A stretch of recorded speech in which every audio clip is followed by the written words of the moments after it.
আমি নবীজির কথা বলছিলাম, আমার নবীর 2 নম্বর চারিত্রিক গুণাবলী বলছিলাম। এমন নবীর উম্মত আমরা, যেই নবীর জবান থেকে জীবনে কোনোদিন একটা মিথ্যা কথা বের হয় নাই। মুসলমানরা আর কি বলবে, কাফেররা পর্যন্ত সাক্ষ্য দিয়েছে মুহাম্মদকে আমরা জীবনে কোনোদিন মিথ্যা বলতে শুনি না। বলেন ওই নবীর উম্মত হিসাবে আমরা মিথ্যা বলা যাবে নাকি? মিথ্যা কারা কারা এখন থেকে বলবেন? হাত তুলেন। বোঝা যাচ্ছে মনোযোগ আছে। এখন থেকে সত্য কথা বলবো, সত্য পথে চলবো, রাজি আছেন? আল্লাহ তৌফিক দান করুন। কষ্ট হচ্ছে আপনাদের? শেষ করে দিব। এবার শুনেন, নবীজির 3 নম্বর চারিত্রিক গুণাবলীর কথা বলি। আমার নবী ছিলেন সবচাইতে শ্রেষ্ঠ আমানতদার। আমানতের খেয়ানত এখন আমাদের সমাজে কম। আরো আসতে বলেন। আমার নবী কেমন আমানতদার ছিলেন শুনেন, খুব ভালো করে শুনেন। ঘটনা কিন্তু আরেকটা মনে পড়ছে। নবী করিম সাল্লাল্লাহু আলাইহি ওয়াসাল্লাম আল্লাহর দ্বীনের দাওয়াত দিলেন। কাফের মুশরিকরা নবীদের দাওয়াতের বিরোধী হয়ে দাঁড়ালো। নবীদের দাওয়াতকে বাধাগ্রস্ত করার জন্য বিভিন্ন অপকৌশল তারা গ্রহণ করলো। শেষ পর্যন্ত আমার নবীকে তারা প্রাণে মেরে ফেলার জন্য প্রস্তুতি নিল। রব্বুল আলামিন তখন তার নবীকে মক্কা থেকে মদিনায় হিজরতের জন্য আদেশ দিলেন। নবীজি হিজরতের রাতে যখন মক্কা ছেড়ে চলে যাবেন, তার চাচাতো ভাই নবীজির সাহাবী আলী রাদিয়াল্লাহু আনহুকে ডাকলেন। ডেকে বললেন, ও আলী, আমার বিছানায় তুমি শুয়ে থাকো। কাফেররা তাহলে মনে করবে আমি ঘরে আছি, আর এই সুযোগে আমি রাতে রাতে মক্কা ত্যাগ করতে পারবো। আর আলী গো, তোমার কাছে আমি একটা দায়িত্ব দিতে চাই, সেই দায়িত্ব তুমি সঠিকভাবে পালন করতে পারবে নাকি বলো? আলী রাদিয়াল্লাহু আনহু তখন বললেন, ওগো আল্লাহর নবী, কোন দায়িত্ব আমাকে বলেন, সেই দায়িত্ব পালনের জন্য আমি আমার জীবনটাকে বিলিয়ে দিতেও রাজি। নবীজি তখন বললেন, আলী গো, এই কাফের মুশরিকটা তো আমাকে প্রাণে মেরে ফেলার জন্য প্রস্তুতি নিচ্ছে, এদের কারণেই তো আমি মক্কা থেকে চলে যাচ্ছি। কিন্তু এদেরই কারো কারো টাকা পয়সা, সোনা দানা, ধন সম্পদ আমার কাছে গচ্ছিত রাখা, আমানত রাখা। আমি তো এই আমানতগুলো ফিরিয়ে না দিয়ে আমি যদি চলে যাই, আমি আল্লাহর কাছে অপরাধী হয়ে যাব। হতে পারে তারা আমাকে কষ্ট দিচ্ছে, মেরে ফেলতে চাইছে, কিন্তু তাদের আমানতগুলোর খেয়ানত করা তো আমার জন্য শোভা পায় না। এই নাও লিস্ট দেখে দেখে যাদের আমানত আমার কাছে জমা আছে, ঠিকঠাকভাবে তাদের আমানতগুলোকে তাদের কাছে পৌঁছায় দিবা। এবার ভাইরা বলেন তো দেখি, ওই জায়গায় আপনি থাকলে কি করতেন? আপনার শত্রু আপনাকে কেউ মেরে ফেলতে যাইতেছে, কিংবা এক সময় হয়তো আপনার কাছে আমানত রেখেছিল, এখন আপনার সঙ্গে শত্রুতা হয়েছে। আপনি তো এমন স্বার্থপর মানুষ, আপনি বলবেন যা রাখছিলে আগে, এখন আর কিছুই পাবি। এটা আমার আপনার চরিত্র। আর নবীজিকে যারা মেরে ফেলতে চাইছে, আলী রাদিয়াল্লাহু আনহুকে ডেকে বলছেন, আলী, যার আমানত যার কাছে ঠিক মতো ফিরাই দিবা। সুবহানাল্লাহ। আরে ভাই, আপনি শত্রুকে কি ফিরাইয়া দিবেন? আপনি তো ভাই হয়ে ভাইয়ের সম্পদ পর্যন্ত মেরে খেয়ে ফেলেন, আছে না নাই? ভাই হয়ে নিজের ভাইকে জায়গা সম্পদ থেকে বঞ্চিত করে দেন, এইরকম মানুষ আছে না নাই? আপনি তো এমন কারবারি, আপনি সুযোগ পাইলেই কিন্তু চুরি চামারি বাদ দেন না। আরে ভাই, আমরা তো খাটের নিচে জুতা রাখি, শেষরা চোর আর চামাররা খাটের নিচে তেলও কিন্তু লুকায়া রাখে। আমানতের খেয়ানত এখন চতুর্দিকে চলছে। মনে রাখবেন, আমানতের খেয়ানত 2 জিনিসের আলামত। বুঝে থাকলে বলেন, আমানতের খেয়ানত কই জিনিসের আলামত? 1 নম্বর আমানতের খেয়ানত মুনাফিকের, 2 নম্বর আমানতের খেয়ানত কিয়ামতের। নবীজিকে একদিন জিজ্ঞেস করা হলো, মাতাসসা, ওগো আল্লাহর নবী, কিয়ামত কখন হবে? নবীজি বললেন, ইদা দুইয়াতিল আমানাতি ফান্তাজিরিস সাআ, যখন চতুর্দিকে আমানতের খেয়ানত শুরু হয়ে যাবে, তখনই কিয়ামত এসে যাবে। সাহাবারা বললেন, ওয়া কাইফা ইদাআতুহা ইয়া রাসূলুল্লাহ, পড়েন সাল্লাল্লাহু আলাইহি ওয়াসাল্লাম, নবী গো, আমানতের খেয়ানত আবার হয় কেমনে? নবীজি বললেন, ইদা উসনিদাল আমরু ইলা গায়রি আহলিহি ফান্তাজিরিস সাআ, যখন যোগ্যতার জায়গাগুলোতে অযোগ্য মানুষ বসে যাবে, আমানতের খেয়ানত হবে, কিয়ামত নিকটবর্তী হয়ে যাবে। এখন কিন্তু তাই হচ্ছে, মসজিদ কমিটির সভাপতি হওয়ার যোগ্যতা নাই, মসজিদ কমিটির সভাপতি। বক্তা হওয়ার যোগ্যতা নাই, বক্তা হয়ে গেছে। সভাপতি হওয়ার যোগ্যতা নাই, সভাপতি হয়ে গেছে। মুহতামিম হওয়ার যোগ্যতা নাই, মুহতামিম। প্রিন্সিপাল হওয়ার যোগ্যতা নাই, প্রিন্সিপাল। মেম্বার হওয়ার যোগ্যতা নাই, চেয়ারম্যান। আরে ভাই, চেয়ারম্যান হওয়ারও যোগ্যতা নাই, হয়ে গেছে এমপি। এগুলা কিন্তু নবীজির ভাষায় যোগ্যতার চেয়ারে অযোগ্য মানুষ বসা মানে। এর আগের কথাটা বলেন, আমানতের খেয়ানত।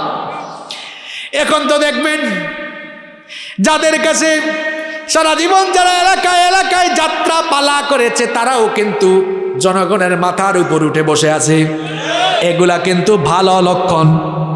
যেই জায়গায় যে থাকা দরকার ওই জায়গায় থাকাটা আমানতদারিতা, যেই জায়গায় যে থাকার কথা না ওই জায়গায় থাকা মানে খেয়ানত। আর আমানতের এই খেয়ানত যখন হয়ে যাবে, তখন চতুর্দিকে কিন্তু অশান্তি নেমে আসবে। এই জন্য এখান থেকে শিক্ষা নিতে হবে, নবীজি ছিলেন আমানতদার। আমরা কথা বলার সময় আমানতদারিতা রক্ষা করব, কাজ করার সময় আমানতদারিতা রক্ষা করব। কোনো মানুষ আপনার কাছে আমানত রাখছে, আপনি ওইটা খাইতে পারেন? মানুষের আমানত আপনি ঠিকঠাক মতো রাখবেন, কারণ আমানতদারিতা হলো নবীজির অন্যতম চরিত্র। নাম্বার 4, 4 নম্বর হচ্ছে, আমার নবী ছিলেন একজন সর্বশ্রেষ্ঠ বিচারক। শুনতেছেন আপনারা? মাঝে মাঝে এলাকায় এলাকায় আমরাও বিচার আচার করি কি করি না? আমি জানি না আপনাদের কক্সবাজার এলাকায় সামাজিক বিচার টিচার হয় কিনা। আমি দেখেছি আমাদের সিলেটে এই সামাজিক বিচার আচারগুলোতেও কিন্তু অনেক মুরব্বীরা টাকা পয়সা ঘুষ খাইয়া রায় কিন্তু উল্টাই ফেলে। আছে না নাই? আরে বাপরে বাপ, আমি একবার বাড়িতে গিয়া শুনলাম আমার এক আত্মীয় বলে 1 প্যাকেট বেনসন সিগারেট খাওয়াইয়া বিচারের রায় উল্টাই ফেলছে। আমি বললাম, হে তো সাংঘাতিক ঘুষখোর, 1 প্যাকেট বেনসন নিয়ে রায় উল্টাই ফেলছে। বলেন গ্রামে গঞ্জে এগুলা আছে না নাই? দেখেন আমার নবী কেমন বিচারক ছিলেন। ঘটনা কিন্তু আরেকটা মনে পড়ে গেছে, বলবো। মাখজুমা গোত্রের এক সম্ভ্রান্ত নারী চুরি করে ধরা পড়ল। এখন বলেন তো, নবীজির আদালতে বিচার হবে, নবীজি বিচার করবেন কি দিয়ে? বলেন কি দিয়ে? এখন ইসলামের বিধান হলো, ওয়াস-সারিকু ওয়াস-সারিকাতু ফাকতাউ আইদিয়াহুমা। চোর যদি সে পুরুষ কিংবা নারী যেই হোক না কেন, প্রমাণিত হলে হাত কেটে দাও।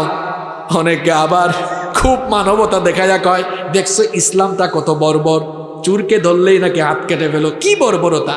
এখন তোমরা তোমাদের এই ফালতু আইন কানুন দিয়া চুরি তো এখনো পর্যন্ত কমাইতে পারো নাই, ধর্ষণ তো এখনো পর্যন্ত কমাইতে পারো নাই। আমি চ্যালেঞ্জ করে বলছি, একটা চোরের বিচার কোরআন দিয়ে করে দেখেন, যত শেষরা চোর রয়েছে এক বিচার দেখে তারের মতো সোজা হয়ে যাবে। ধর্ষণ হয়েছে 2003 সালে, 22 সালে রায় হয় নাই। কি বানায় বলতেছি? এই গত মাসে ইন্ডিপেন্ডেন্ট টেলিভিশনে দেখলাম কোন এক মডেল, নাম তিন্নি না মিন্নি কি জানি না, এই 2003 সালে হত্যাকাণ্ড হয়েছে, 21 সালেও রায় হয়, এখন তো 22 শুরু হয়ে গিয়েছে।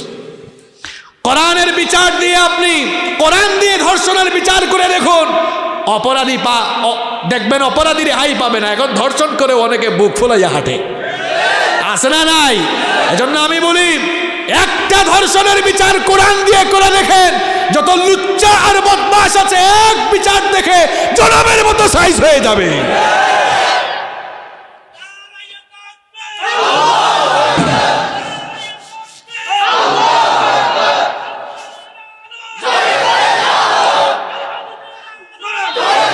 আমার ভাইরা আবার শুনেন, সেই সম্ভ্রান্ত নারী যখন চুরি করে ধরা পড়ল, সাহাবায়ে কেরাম একত্রিত হয়ে পরামর্শ করছেন, এত সম্ভ্রান্ত বংশের একজন মহিলা, নবীজি যদি তাকে চুরির রায় দিতে গিয়ে যদি হাত কাটার রায় দিয়ে দেন, ওই বংশের মান-ইজ্জত থাকবে না। এই জন্য তারা পরামর্শ করতেছেন, নবীজিকে একটু সুপারিশ করা দরকার, যেন রায়টা একটু শিথিল করে ফেলেন। দেখেন এখন কে নবীজির কাছে এই সুপারিশ নিয়ে যাবেন? কারো সাহস হয় না। পরামর্শ করে উসামা ইবনু যায়েদ রাদিয়াল্লাহু আনহুকে তারা সিলেক্ট করলেন। বললেন, ও উসামা, তোমাকে তো নবীজি মহব্বত করেন, তুমি নবীজির কাছে এই সুপারিশটা নিয়ে যাও। উসামা ইবনু যায়েদ রাদিয়াল্লাহু আনহু সবার পরামর্শক্রমে যখন নবীজির কাছে এই সুপারিশ নিয়ে গেলেন, সঙ্গে সঙ্গে নবীজি মিম্বরে দাঁড়ালেন। মিম্বরে দাঁড়িয়ে সবাইকে সামনে রেখে খুতবা দিলেন। আমার সাহাবীরা শুনো, এক মহিলা চুরি করে ধরা পড়েছে সম্ভ্রান্ত বংশের হওয়ার কারণে, তার বেলায় রায় শিথিল করতে বলতেছো। আমার সাহাবীরা শুনো, ওই অপরাধীর জায়গায় ওই নারী না হয়ে যদি আমার নিজের মেয়ে ফাতেমা হতো, আমি বিচারের রায় দিয়ে অন্য কাউকে দিয়ে নয়, আমি বাপ হয়ে আমার নিজের মেয়ের হাতটা আমি নিজেই কেটে ফেলতাম। আল্লাহু আকবার বলেন, আল্লাহু আকবার। ন্যায় বিচার কারে কই মিয়া? আর এখন আপনার আশপাশের লোক, আপনার সাঙ্গপাঙ্গ কেউ কুকাম করে ধরা পড়ে যায়, থানায় ফোন যায়, এ ওসি কারে ধরছো, এটা আমার লোক, তাড়াতাড়ি ছাড়ো। আছে না নাই? মানুষ ন্যায় বিচার পাবে কেমনে? আজ কোরআন দিয়ে ন্যায় বিচার হচ্ছে না বলে আজ বিচারের বাণী নীরবে নিভৃতে কেঁদে মরছে। এই জন্য নিরপরাধ লোকেরা জেলখানার ভেতরে আছে আর অপরাধীরা জেলখানার বাইরে আছে।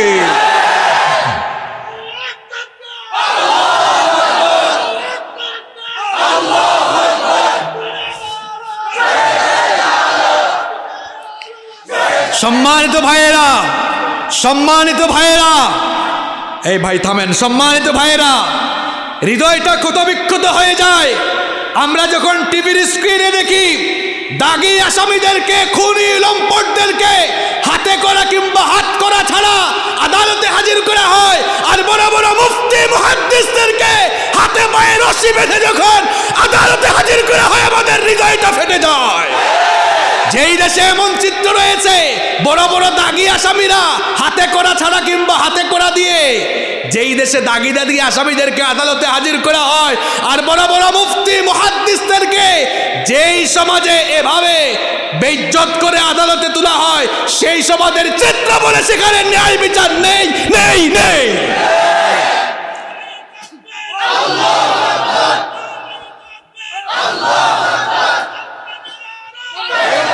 সম্মানিত ভাইয়েরা, ন্যায় বিচার এখান থেকে শিখুন, ন্যায় বিচার এখান থেকে শিখুন। আপনি যদি ন্যায় বিচার করেন তাহলে মনে রাখবেন, সামাজিক বিচার হোক, আদালতের বিচার হোক, পারিবারিক বিচার হোক, যে কোনো বিচারে ফয়সালার ক্ষেত্রে, মীমাংসার ক্ষেত্রে যদি আপনি ন্যায় নীতি অবলম্বন করেন, বুখারী, মুসলিম, তিরমিজি বিখ্যাত হাদিসের 3টি গ্রন্থেই হাদিস বর্ণিত হয়েছে। নবীজি বলেছেন, কিয়ামতের দিন সাবআতুন ইউযিল্লুহুমুল্লাহু ফি যিল্লিহি ইয়াওমা লা যিল্লা ইল্লা যিল্লু। কিয়ামতের কঠিন দিনে যখন আল্লাহর আরশের ছায়া ছাড়া আর কোনো ছায়া থাকবে না, 7 শ্রেণীর মানুষকে রব্বুল আলামিন আরশের ছায়ার নিচে জায়গা দিবেন। এর মধ্যে 1 শ্রেণীর মানুষ হলো তারা ন্যায় নীতির ভিত্তিতে মানুষের মাঝে বিচার করে যারা। এখন দেখেন, আপনি যদি বিচারের ক্ষেত্রে ন্যায় বিচার করতে পারেন, আরশের ছায়ার নিচে আপনাকে জায়গা দিবেন কে? আর যদি বিচার ফয়সালার সময় মানুষের উপরে অবিচার করেন, আপনাকে আমি আর কোন ভাষায় বলবো?